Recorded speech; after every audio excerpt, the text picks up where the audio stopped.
I think it's really fun the way the Bible lines up so neatly with history. I mean, what a lame understatement. I got to try that again. My freshman year of college, I took a class called Hebrew History and Literature, and I don't even remember why I took it. I don't think I had to. It looked fun, I guess. It looked interesting, and it was amazing. The professor in that class, his name was Samir Masu.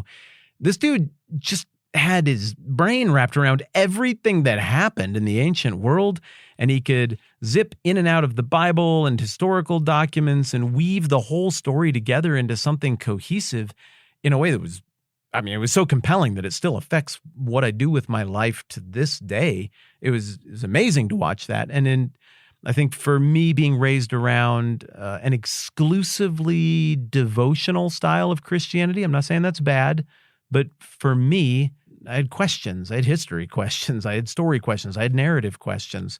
And that was the first class where I really saw somebody do Christian faith and thought in a way that addressed those things and engaged with those things. And it was just very compelling to me.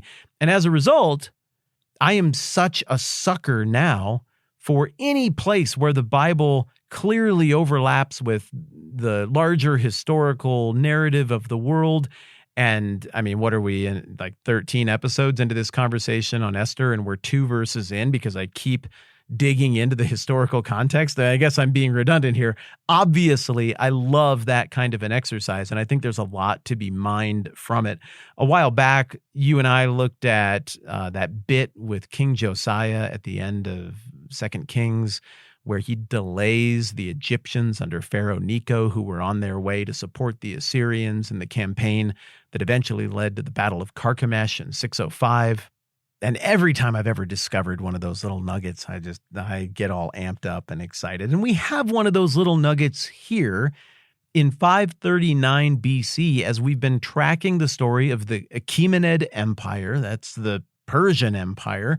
And this great leader and founder of this empire as we know it, Cyrus the Great. And after he defeated his grandpa, Astyages, in an ill-advised war between the two, he eventually turns his attention to the floundering city of Babylon, where you've got a king named Nabonidus who isn't really interested in governing at all. And it looks like you've got his son functioning as a regent king. That guy's name is Belshazzar. And in Daniel chapter 5, which again is a prophetic book, this is not part of the historical book section of the Old Testament, but we get historical stuff in this book. Actually like a third, maybe half of the book is historical stuff, all set at the very end of Babylon and into the very beginning of Persia. And in Daniel, we see a floundering Babylonian empire that's being held back by its aging, narcissistic, indecisive king.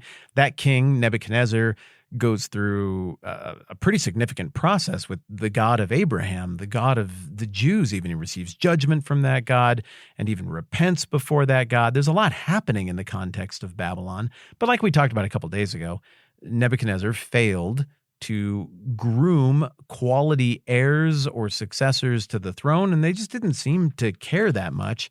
They seemed willing to coast on the power of Babylon, and that left them vulnerable to the upstart Persians under Cyrus the Great.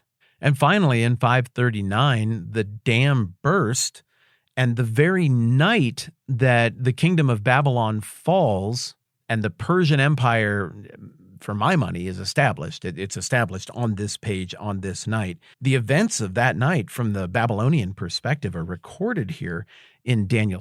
There's this meal being hosted by Belshazzar, and he's flashing all of the wealth that was stolen from the temple and from the royal treasury in Jerusalem. And then this hand appears and it starts writing literally on the wall. This is where we get the saying, he saw the writing on the wall from. And nobody's quite sure what it means. And then they remember that there's a wise man, maybe even in the same tradition that the wise men from the East were from, that came to visit young Jesus. In late Babylon and on into Persia, there was this class of mystics, of people who had secret knowledge from the distant past and knew things about things and maybe could even interpret dreams, called magi or wise men. And it looks like Daniel was a part of that class. He gets called into this weird party and is like, oh, okay, well, let's see what we got here with this writing or whatever. And Daniel's like, yep, sure enough, I can interpret that one. He's like, yeah, I know you're promising me a bunch of gifts and stuff. You can keep all of that. Nevertheless, I will read the writing for the king and tell him what it means. O king, the most high God, this is Daniel 5, verse 18. O king, the most high God gave your father Nebuchadnezzar sovereignty and greatness and glory and splendor. Because of the high position he gave him, all the peoples and nations and men of every language dreaded and feared him. Those the king wanted put to death, he put to death. Those he wanted to spare, he spared. Those he wanted to promote, he promoted. And those he wanted to humble, he humbled. But when his heart became arrogant and hardened with pride, he was deposed from his royal throne and stripped of his glory. He was driven away from people and given the mind of an animal. He lived with the wild donkeys and ate grass like cattle, and his body was drenched with the dew of heaven until he acknowledged that the Most High God is sovereign over the kingdoms of men and sets over them anyone he wishes. But you, his son, O Belshazzar, son meaning descendant here, have not humbled yourself, though you knew all this. Instead, you have set yourself up against the Lord of heaven. You had the goblets from the temple brought to you, and you and your nobles, your wives, and your concubines drank wine from them. And he goes on to talk about this pronunciation of guilt. And then Daniel says, this is what the inscription means. Literally, the writing on the wall says, Mene, Mene, Tekel, Parsin. And Daniel says it means this. Mene, God has numbered the days of your reign and brought it to an end. Tekel, you have been weighed on the scales and found wanting. Parsin, your kingdom is divided and given to the Medes and the Persians. You can maybe even kind of hear the word Persian in there. Then despite the writing on the wall not being exactly fun, Belshazzar rewards Daniel, but then the last verses of Daniel 5 say, that very night, Belshazzar, king of the Babylonians, was slain, and Darius the Mede took over the kingdom at the age of 62.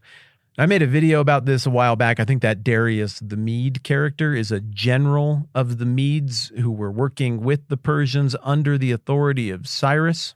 There's a general named Gobryas who Herodotus tells us about. He is a Mede, and he seems to be the guy who initially conquered Babylon in October of 539.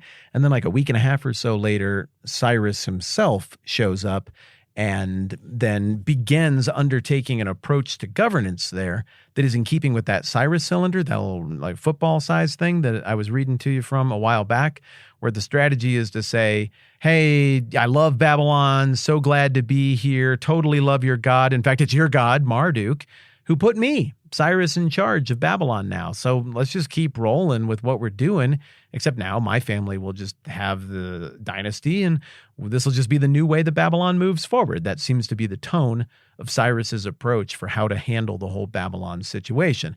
Now, the city, according to other sources, was very hard won. I mean, Babylon is a boss of a city back then.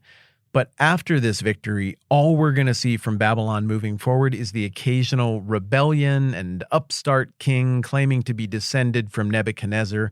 From here on out, it really is going to be one of the four main capitals of the new Persian Empire. And our buddy Daniel was there on one of the fault lines of history, one of the most pivotal moments in the history of ever, to watch the whole thing unfold. Pretty cool. We're not going to spend a ton more time on Cyrus after this, just a little bit next time around, and then we're going to get into Darius, the father of Xerxes, and then we're going to be into the book of Esther proper itself. Thanks for diving deep into this with me. I'm having a blast, and I feel like we're getting to know Persia a lot better, which is great, because then we're going to get to know Esther a lot better. All right, I'm Matt. This is the 10-Minute Bible Hour Podcast. Let's do this again soon.